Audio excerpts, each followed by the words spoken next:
Autumn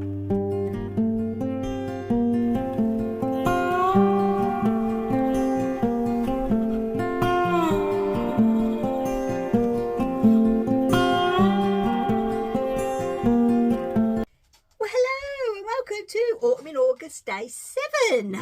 Right then, okay, it is now 8:30 in the morning. I've just got myself all dressed and everything and showered, and yeah, so I'm up here in the workroom, as you see, ready to start work. I've decided this week there will not be a What Have You Been Up To Wednesday. We do have some there, so thank you all so much for that, but please bear with me and just wait another week so I can show them next week for you. I've got a lot of sewing to do.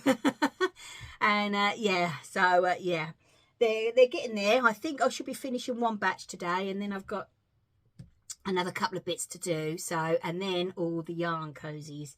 So I've got a lot of work to do up here this week. It's already hot, but I'm not mentioning the weather. Right then. Oh my gosh, I'd like to say a big thank you to everybody who commented on my chest of drawers little thing yesterday. I'm so happy with it. I tried my new brushes this morning and I like those too. So I will be going down though and getting another one of those little bamboo-y wooden pots for putting the eyeshadow brushes in. So I've got one for my face and one for my eyeshadow. So I will be doing that sometime. Yeah, so wow. Oh, just quickly, I thought I'd let you know, today I'm wearing these shorts. Oh, hang on. These shorts. Now, these shorts I made years ago. And they are one of the most comfortable pair of shorts I own. Now, they are actually out of craft cotton, a quilter's cotton. And all it is a pyjama pattern. That's all it is. I didn't put pockets in it then, and I wish I had, but I'm going to be making some more. And yeah, because literally it's 2 pieces. So easy to do. It's lightweight. You can pick what fabric you want, and they're just so comfortable, and they're perfect for knocking around in the house. So I've never worn them as pyjamas. Never. I've always worn them in the day. So yeah. You know, pyjama patterns don't have to just be for pyjamas.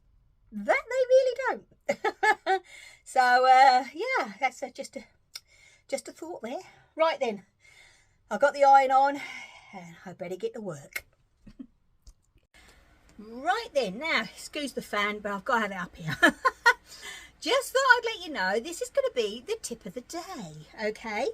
Now, I did have someone message me, a couple of 3 weeks ago now, about how about cleaning an iron. Now, obviously, you know, we use like interfacings, which is adhesive, bonder web, steamer seam, you name it. If it's got glue on it, it's more than likely to get on your iron. Yes, you can go out, and you know this is a big thing on my channel. You can go out and buy these sheets of non-slip thing to help you and all this, that and the other, but because it's got like sewing, patchwork, quilting, whatever that's got all that word on it in related to craft, that price goes up. Now, for many years I use parchment paper, you know, baking paper. What do we call it? Oh, it's not parchment over here, is it? What do we call it over here? Can't remember. But it's heat. It's obviously, it's heat. Takes the heat because you bung it in an oven when you're doing your baking. So, you know what I mean? And let's put you down. Hang on. Because I'm just ironing over some wadding. So this will stop the wadding getting onto my iron. And you just put it on. It works. It takes the heat of the iron and it gets through. So, you know what I mean? It is absolutely brilliant stuff. It's baking paper, isn't it? That's all it is. I've been using this particular piece because I normally treat myself to a new bit every year. Do you know what I mean? Why not? Out of my baking drawer. And I've had this since January, and as you know, I'm up here a lot. I do a lot of sewing.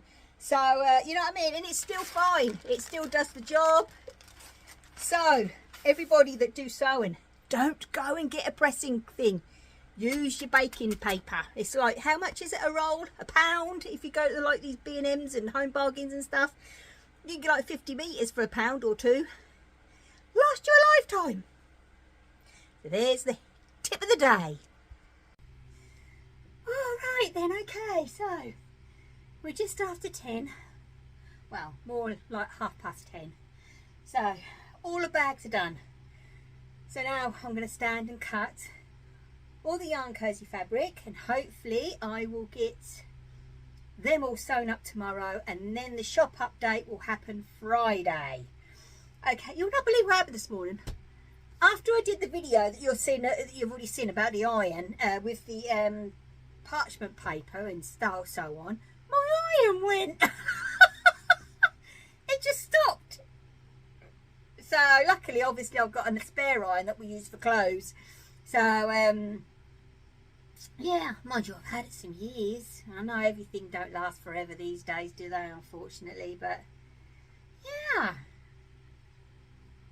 Yeah, what am I going to say about that? So I'm going to have to go out and get an iron now.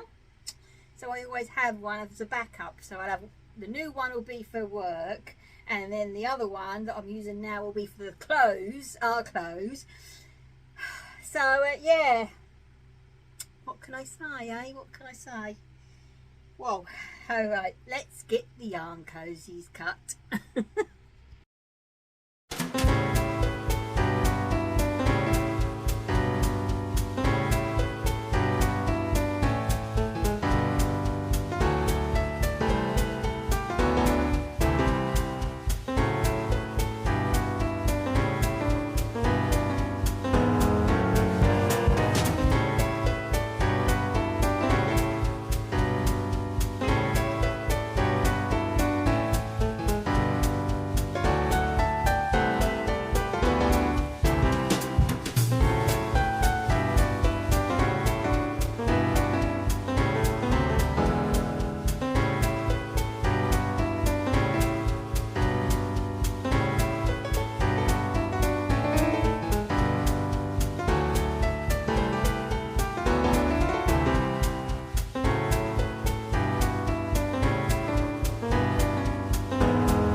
Right then, okay, all the yarn cozies are cut, ready for sewing tomorrow. There's a lot more than I thought there was. But we'll get it done. I'll get it done. So it's nearly lunchtime now, and I just thought I'd wrap things up down here and let you know that last night I finished all the centre squares in my autumn blanket, and I started to join them together. So what you do is you do a row of this one colour. They're all the same, all edged with the same colour, and then you join as you go. So what I've done, so because you are put them in order, there's 25 of them. So I know I've got a little marker there, in there, so I know that's number 1, and then I'll work that way. If anybody doesn't know, this is the, of course, autumn celebration blanket by the Crochet Cabin, and I got my kit from Wool Warehouse. It's gorgeous, isn't it? So yep, yeah. Oh, and I got the pattern on Wool Warehouse because I could use my discount, if you remember rightly. Oh, that feels nice, that actually. Right, anyway. So I get carried away. Right then, okay, and I just thought I'd quickly show you the Scarecrow cross stitch. I haven't done a lot at all, but what I've decided to do is, because as you know, I'm using the Ada picture on the Ada as the main thing, ain't I? So rather than starting with the pumpkins at the bottom, I have started with the Scarecrow actually attached to this. So the Scarecrow is going to go up, then I'm going to add the pumpkins, and then all the sunflowers and so on. So yeah, up there like that. So that is how I'm starting it. So yeah, that is fun to do. So yeah, I will be taking you out in the garden tomorrow, I'm thinking, because one of our pumpkins is the size of a football. I know. Can you believe it? Right, anyway. Also, we've actually got some heads on our sunflower, some of our sunflowers, so that's really exciting. Okay, right, that's enough of me blabbering on. So I am going to chill now. I'm going to have my lunch in a bit. I'm just going to have that in a bit and chill now, as I say, because it's nearly lunchtime. Elmy's on the freezer, bless him. He's so hot again. Yeah, bless his heart. And yeah, so I'll be back tomorrow. So as always, my lovelies, happy crafting. Bye.